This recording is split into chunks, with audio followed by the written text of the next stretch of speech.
نکیال میں آج بھی لوگ پینے کے صاف پانی کی بوند بوند کو ترس رہے ہیں، لیکن لوگ اس دور میں بھی پانی جیسی بنیادی سہولت سے محروم ہیں۔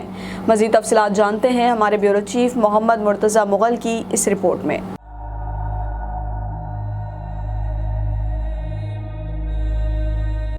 جی بالکل، میں اس وقت موجود ہوں نکیال آزاد کشمیر میں۔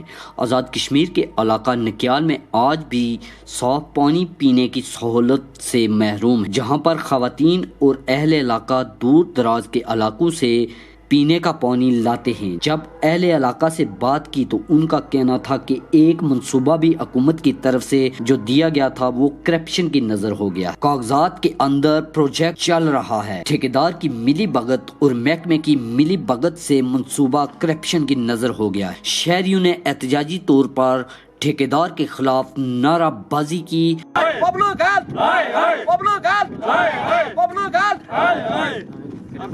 اور کہا کہ صاف پانی کا سکینڈل سب کے سامنے ہے، ٹھیکیدار نے بڑی کرپشن کی ہے، اس کو بے نقاب کیا جائے اور ہمیں بنیادی رائٹس دیے جائیں۔ مزید شہریوں کا کہنا تھا ہمارے ساتھ بھی ہے، وہ بھی ہے پانی کا مسئلہ، پانی کا بہت بڑا مسئلہ ہے وہاں پر۔ ہمیں تو یہاں پر انہوں نے پھر بھی ٹینک وغیرہ اور پائپ جو ہیں وہ دے دیے گئے ہیں، لیکن ہمارے ساتھ انہوں نے بالکل بھی کوئی بھی کوآپریٹ نہیں کیا اس مرتبہ۔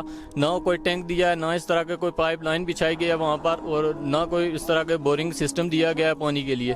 ہمارا آخری ٹھکانہ وہ نیچے ہے قبرستان۔ اگر بندہ قبرستان کے پیسے کھا سکتا ہے، یہ پیپ لین کے پیسے کدھر گئے؟ 3.5 کروڑ روپے کا یہ منصوبہ ہوا ہے، صرف پیپ دکھانے کے لیے ادھر ملے گئے ہیں، کوئی پیپ ادھر اور نہیں لگا، نہ موٹر نہ پانی۔ ایک دن انہوں نے پانی چلایا ہے، ایک دن تو 20 جگہوں سے پیپ لیک ہوئے ہیں۔ یہ 3 کروڑ روپیہ کدھر گیا ہے؟ ہم زیر مال سے یہ گزارش کرتے ہیں کہ جو پیپ کے پیسے آپ نے دیے ہیں یا ٹھیکہ دیا ہے، یہ ٹھیکیدار سے وصول کیا جائے یا ہمیں کام کرا کے دیا جائے۔ کیمرہ مین بابر مغل کے ساتھ Murtaza Mughal, bureau chief MM5 news, Nakyal Azad Kashmir.